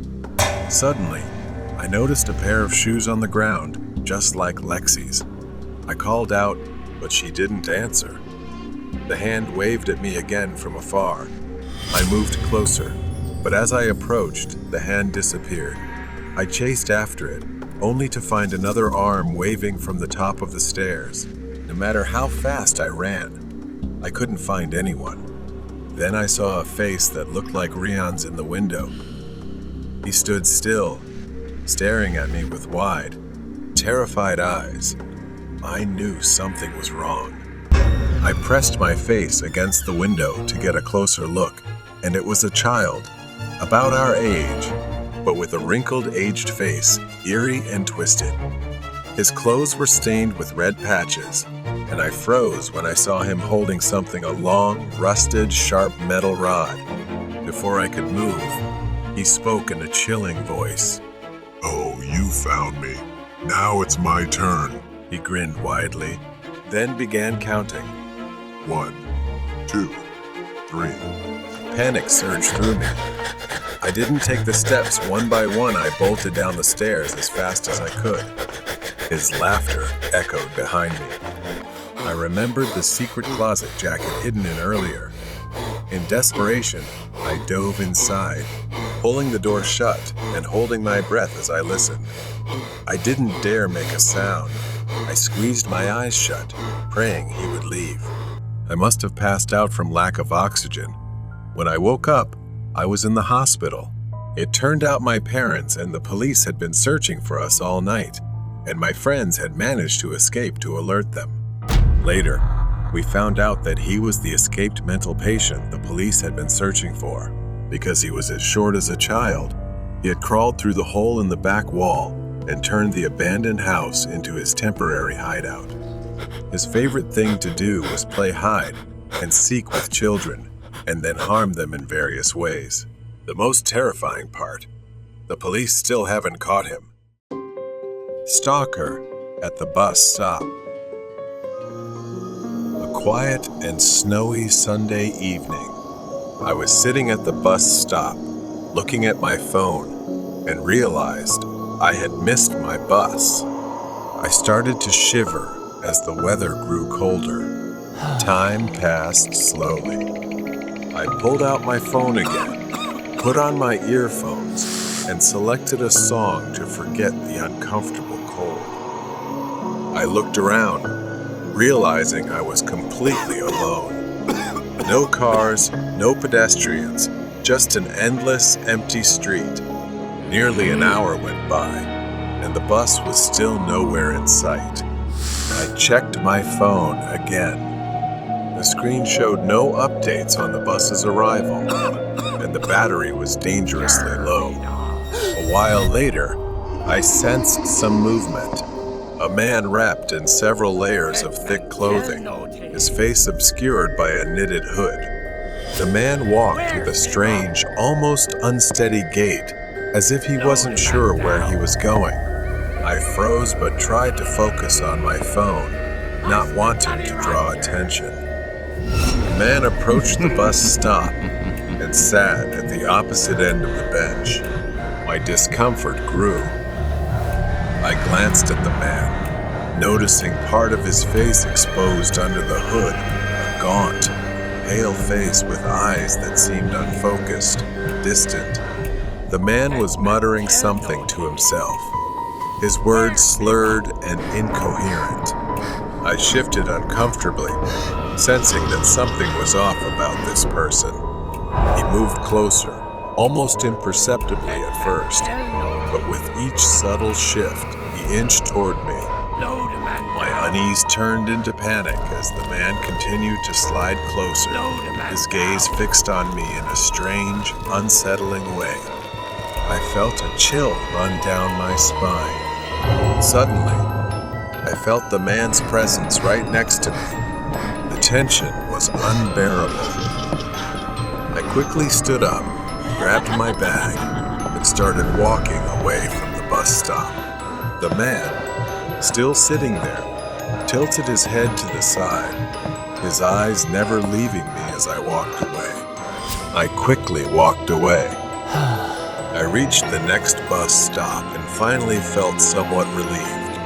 I began to sit down slowly, letting my guard down a little as I waited for the bus. I closed my eyes for a moment, exhausted. The quiet of the falling snow was almost peaceful.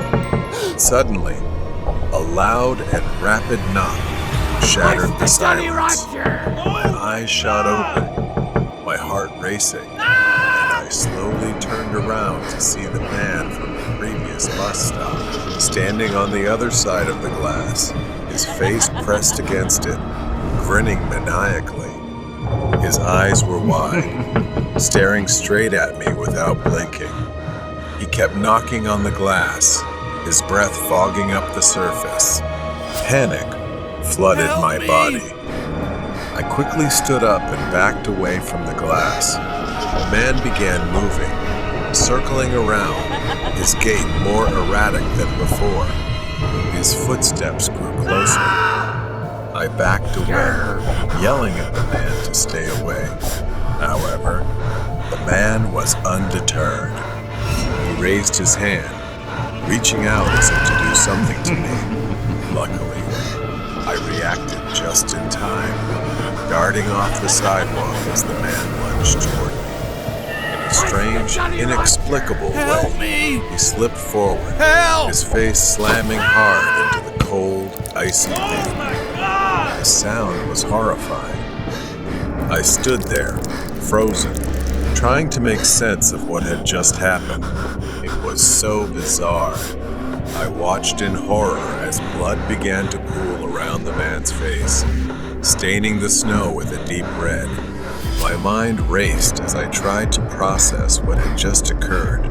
I crouched down, attempting to get a response from him, but there was none.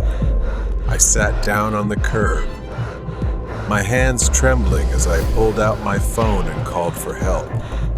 The snow continued to fall, turning this bus stop into a place of horror and dread for me. The flashing lights of the ambulance and police car pierced through the night. Paramedics rushed to the man's side, but it was clear that something was very wrong with him. As the paramedics searched the man's belongings, they found a photograph in his wallet, a picture of the man with a boy who looked eerily similar to me. The police explained that the man had been on prescription drugs after losing his son and his mental state had deteriorated ever since. I realized, with disbelief, that the man may have mistaken me for his lost son. A few days later, I took my driving test. As I drove, I glanced down the road where the bus stop was in the distance, the events of that night still haunting me deeply. I couldn't shake the sorrow of the man's grief and the terrifying experience that had unfolded.